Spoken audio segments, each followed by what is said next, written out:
living under a rock. You probably have been watching Love Island and keeping up with all the tea and all the drama. Chris, Amaya, Shelly, Ace, Huda, Iris, this, that, the other. I had to take a mental break from Love Island. I am so sorry.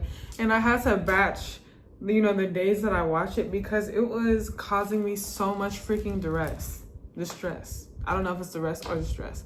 Because it's just like, you watch these love shows, of course, for the drama, for the tea, but there's no reason why I should have been this invested into other people's lives more than my own. When I tell you, I would come back from work, watch Love Island, and be infuriating with rage.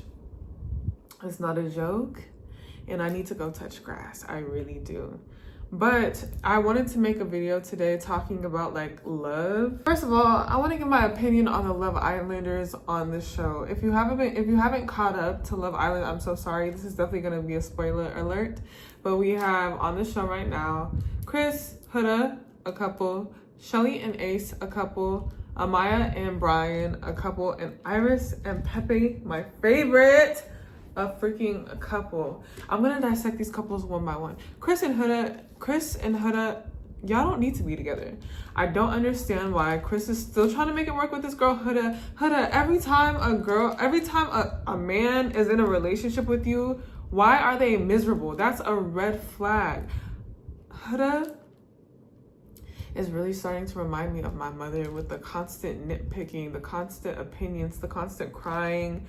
You know, like thinking everybody should cater to your needs and your needs only. She cuts Chris off when he talks. It's just really toxic. And it kind of like them specifically, they remind me of the type of people and couple that believe that, or I'll say Huda specifically, just because problems arise in a relationship does not mean that you have the right to create unnecessary problems in a relationship. Certain things are really a non-issue, and you will find Huda making them an issue, and it makes me feel bad for the men that she's with. And I never feel bad for any man in a relationship most of the time, but with Huda, it's draining. You can see Chris's face. He's emotionally exhausted, mentally exhausted, putting up with Huda. And it's not fair to have someone exhausted just trying to love you. You know what I'm saying? Because of your constant nitpicking. I don't like that. And I feel like there is a reality somewhere in the stratosphere of this planet, of this universe, where you can be in a couple with somebody, you can be in a relationship with somebody, and it's not like all bickering. You can have fun with somebody. You can love the way somebody is. You can be affectionate, love the way they look, smell, you know, everything about them. You can spend time with them and feel like you're a teenager again.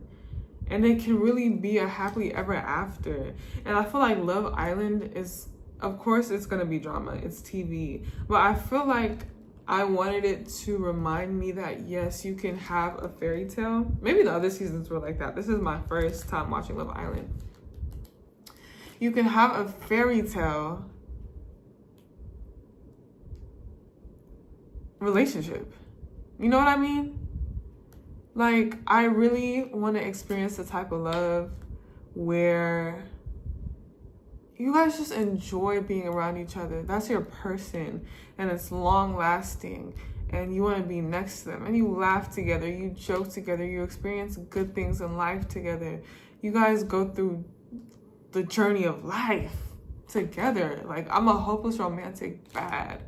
And just watching the couples on Love Island this season have honestly disappointed me. All of them, every single one of them have disappointed me, because I feel like there was a little bit too much toxicity sprinkled in each couple, at least the ones that are still here. I think Ace and Shelly, Ace, when I catch you, it's still justice for Jeremiah. But I think Ace and Shelly do have the most, I don't even know if it's the most genuine couple or the most longest lasting, but Ace has been about Shelly since the beginning, and I feel like Shelly has been about Ace. And they're the closest thing that I see to, like, you know, really what I described. But I listened to some music today. It's a song by, not today, this week. It's a song by Mimi that I didn't know was by Mimi. I think that's her name. And I think the only type of media that makes me hopeful for love is music. That's why love songs are my favorite, because the way love is expressed through melody and lyrics is unmatched. And I'm honestly waiting to feel like that in real life. I'm waiting to have the personification of Mimi's Missing You. I hope that's her name. Mimi's Missing You. Mariah Carey, Always Be My Baby, Sam Cooke, Bring It On Home to Me. I'm waiting for that personification in real life. And that's what I need from the media. But I need it to be real, unlike Nick and Alandria. Just wanted to catch up with you guys today. That's honestly what I've been doing. I have just been watching Love Island and working. My life, I hope that I can start to go out more in the next month. And maybe film those things, just film what's going on with life. But yeah, I won't make this video unnecessarily long. I have a couple interviews with some artists coming up that I want to post. I just want to post it at the right time when I know people are watching.